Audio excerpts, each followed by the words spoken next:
दोस्तों, ये कहानी है दो पक्षियों पर। उम्मीद करते हैं कि इस कहानी से आपको बहुत कुछ सीखने को मिलेगा।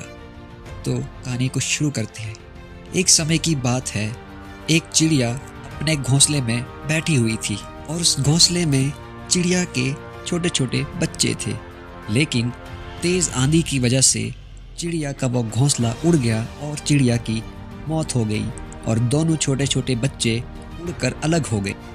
ऋषि के घर एक बच्चा चिड़िया का आ पहुंचा उड़कर, और वहीं दूसरी ओर दूसरा बच्चा चिड़िया का उड़कर पहुंचा डाकुओं के गुफा के पास।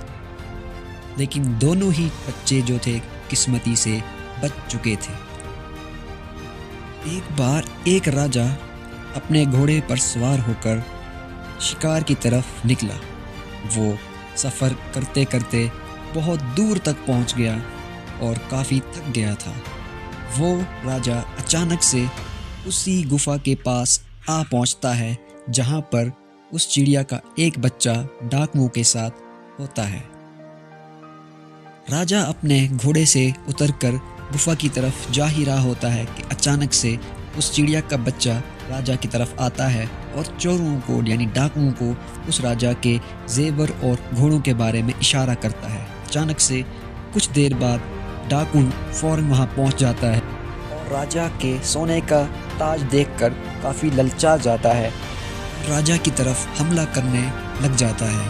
राजा वहां से किसी तरह अपनी जान बचाकर भाग निकलता है और चलते चलते अब राजा एक ऋषि यानी साधु के आश्रम आ पहुंचता है। राजा जैसे ही घोड़े से उतरता है तो हैरान हो जाता है, क्योंकि वैसा ही पक्षी अभी उसने थोड़ी देर पहले देखा था जिसने डाकुओं को उसके बारे में बताया था।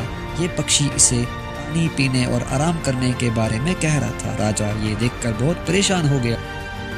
वहाँ पे ऋषि आ जाते हैं जो कि राजा को सब बता देते हैं कि कैसे तेज़ आंधी ने चिड़िया को उसके दो बच्चों से अलग कर दिया और एक बच्चा डाकुओं के पास जा पहुँचा जिसने राजा के सारे जेवर और घोड़े की जानकारी उन डाकुओं की दी, और एक बच्चा जिसने अभी राजा को पानी के लिए कहा। राजा ने यह बात सुनकर मान लिया कि इंसान जिसके साथ रहता है उसी की तरह वो व्यवहार करता है। तो दोस्तों, उम्मीद करते हैं कि इस कहानी से आपको कुछ ना कुछ ज़रूर सीखने को मिला होगा। इंसान जिस किसी के साथ भी रहता है वो अच्छा होना चाहिए। अगर इंसान चोरों के साथ रहेगा तो वो भी चोर बन जाएगा, और अगर इंसान अच्छे इंसानों के साथ रहेगा तो वो दूसरों की मदद करेगा। तो ये आज की कहानी थी।